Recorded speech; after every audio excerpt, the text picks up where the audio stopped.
Length equal 1.2 metre है ना and width is equal to 20 centimetre. ठीक है, तो हमें क्या कैलकुलेट करना है, पेरीमीटर ऑफ रेक्टेंगल। तो सबसे पहले आप रेक्टेंगल देखिए क्या है, दिस इज योर रेक्टेंगल और रेक्टेंगल है क्या, basically opposite sides are parallel and equal है ना, तो ये इसके इक्वल है और ये इसके इक्वल है। अब इसको निकालना भी सिखा देते हैं, पेरीमीटर ऑफ रेक्टेंगल। पेरीमीटर का मतलब क्या है कि बेटा अगर आपको किसी प्लॉट के चारों ओर फेंसिंग करनी है ना, तो कितनी आपको आप अगर थ्रेड कर रहे हो या डोरी कर रहे हो, यस फेंसिंग मतलब उसके चारों ओर आपको कुछ लगाना है ना। जैसे मान लीजिए रेक्टेंगल शीट है आपको, उसमें चारों ओर आपको कोई थ्रेड लगाना है, डेकोरेशन करनी है, वो कहलाता है फेंसिंग। ठीक है, तो पेरीमीटर का मतलब क्या है, sum of all sides, sum of all side है ना।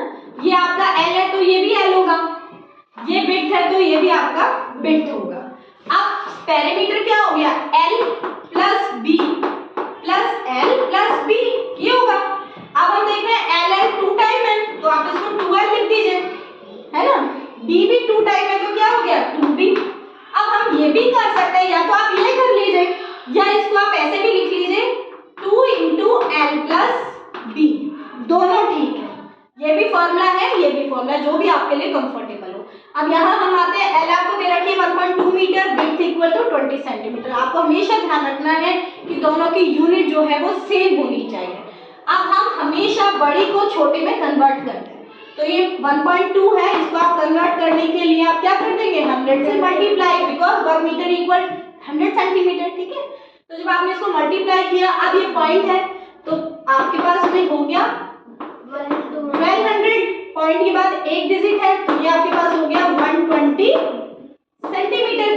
ठीक है, आप देखो चाहे इसमें रख लीजिए, इसमें तो आपके लिए इजी है ही, मुश्किल है ही नहीं, इसमें हम रख देते हैं। तो by putting the values, L की वैल्यू क्या है बेटा 120, बी कितना है 20 आपके पास। अब ये ब्रैकेट दोनों पे है, इसका मतलब इनको प्लस करके फिर 2 से मल्टीप्लाई करना, ये ध्यान रखना है। ऐसा मत कर देना कि 2 इंटू ये कर दो, प्लस करने के बाद मल्टीप्लाई करना। तो आपके पास हो गया 2 इंटू 140, तो ये हो गया 280 सेंटीमीटर। यहाँ देखना, हाँ ये सेंटीमीटर में होती है पेरीमीटर की यूनिट, क्योंकि इसके ऊपर स्क्वायर नहीं है कहीं भी, तो 280 सेंटीमीटर। ठीक है।